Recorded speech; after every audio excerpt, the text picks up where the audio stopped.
And now we're going to talk to Abigail Bassett from Yahoo Autos, who is fresh off the plane before jet lag hits you. I want to talk to you about the presentation you attended in Stuttgart for the Mercedes-Benz AMG GT. So how are you, Abby? I'm good. I'm like you said, a little tired, but it's good actually to be back in the States again. Excellent, yeah. So I'm curious about the car because I only obviously have seen it in pictures, and to me it has a lot of the SLS, especially in the front, and it's hard to really see the proportions compared to other cars. They're talking about this is a potential Porsche 911 competitor, so I wanted to hear your opinion about that. Sure, yeah. This is only the second car that AMG has completely developed in-house, the first one being the SLS. So they took a lot of the learnings that they had with that original car and applied them to this one. It does have sort of that long nose, a real rear-wheel drive proportions.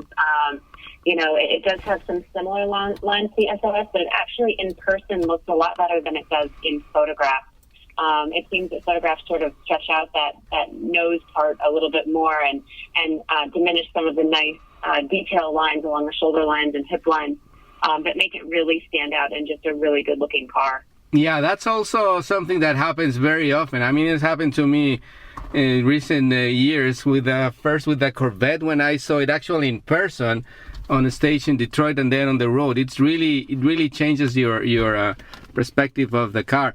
So it's also kind of interesting to see how Mercedes-Benz took so long to have something to compete against the 911, no? Yeah, I mean, this is kind of an interesting entry into the space. The 911 does 0 to 60 in 4.0 seconds. The GT is reported to do 0 to 60 in 3.9, which would be obviously just a hair faster. And the GTS is supposed to do it in 3.7. That's all, preliminary numbers. They still have some time to firm that up. And it's interesting that they're getting into this space. Obviously, pricing hasn't been announced yet because the U.S. market won't see the GTS until 2015, and the GT won't be available until 2016. But it does seem like Mercedes is definitely aggressively going after that Porsche buyer who wants a good-looking two-seater for driving around and taking out on the track. And the GT and the GTS definitely offer those kinds of options. And have they talked about this being a car that will stay in the market, I mean, not forever, but for a long time, as opposed to the SLS, which was kind of a limited edition car? I mean, they stopped making that one, right? I don't think they're going to make that anymore. So what's the plans with this one?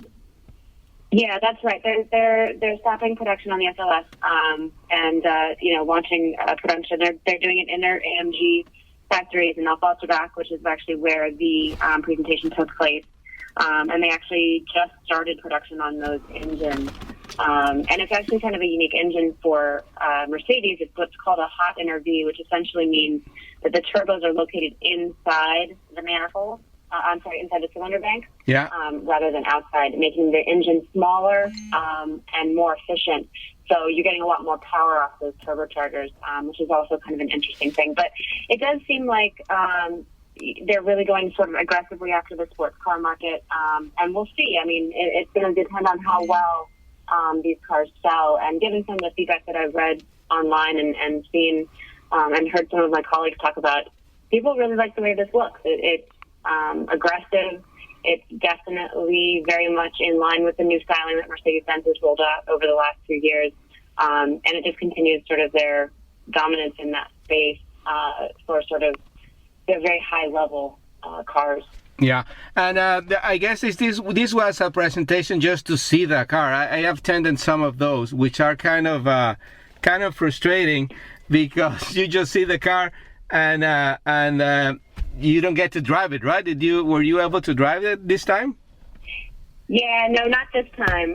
They had actually a bunch of the camouflaged cars out in the back, and didn't get a chance to see any of them drive. Did get a chance to hear it start up, and the engine sound is really phenomenal. There's actually a YouTube video going around online that Mercedes-Benz put together that is sort of a joke of two sound engineers trying to decide what the new AMG GT should sound like, and they were trying to decide between a combination of a jet engine and a lion's roar, and it really does sound like that in person. But unfortunately, no driving happened while I was out there. So that should happen soon. Yeah, we'll have to wait for that. I understand actually the international launch for that is going to be here in the U.S. So maybe, I don't know, you will be there, and hopefully I will be there too, and we can share more information about this car. So your story on Yahoo's Autos is already out, and have you have a chance to see some of the comments from your readers? A lot of the readers have really been interested in this car. Obviously, as an SLS replacement, obviously it's sort of a long-term strategy for Mercedes-Benz in the sports car market. And the feedback generally, even though the car does sort of seem to get a little elongated in photographs, generally the feedback on at least the looks has been very, very positive. So. Yeah, so they're targeting the 911, but also, I mean, Jaguar just came out with the F-Type, which is more or less in the same segment, right? Yeah, it's priced a little bit lower than the 911, but it is sort of in that competitive set. And one of the things, obviously, with Jaguar is that their reliability has come up in the last few months. They've actually just recently released a report that I read the other day that Jaguar's reliability has come up. So it'll be interesting to see how it all plays out, particularly in that, very high-end market that these cars are all sort of going after. Yeah. And another part of your trip that I was following your social media tweet was that you visited the Classic Center for Mercedes-Benz, and that must have been a really cool experience, huh? I mean, some of the pictures of the cars are just incredible things that they have there. Is that in Stuttgart? Yes, that's actually in Stuttgart. It's the Classic Center is actually located not far from the center of town, and they have a variety of things there. They have cars that they actually sell, so classic Mercedes-Benzes that they have purchased from previous owners, and you can go in and buy one. They also take a lot of some of the one-off cars that Daimler Mercedes-Benz has built over the many, many year history and restore them back to their original glory. So actually this year at Pebble, they brought back a Streamliner from the 1938. It was a car that was built to be a long-distance racer and was built for a Rome to Berlin race, and they showed it at Pebble Beach this year and did a beautiful restoration, 2.5-year restoration on it, and we got to take a look at that and see some of the stuff that was back in sort of their hallowed halls, which is where they store a lot of the one-off cars that they've created for Mercedes-Benz. And that's different from the actual museum, right? But as you said, the Classic Center is open, I guess, some part of it at least to the public where they sell those cars? Yes, absolutely. It is different from the museum. But yes, you can, as a customer, you can go in and make an appointment to take a look at some of the cars and see what is actually available for you to take home.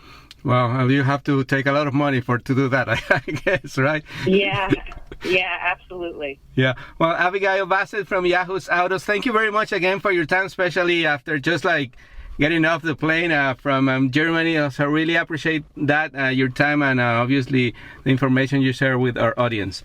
Sure. Thank you so much for having me. I really appreciate it. Thank you, Abby. I'll see you soon. All right. Sounds good. Bye.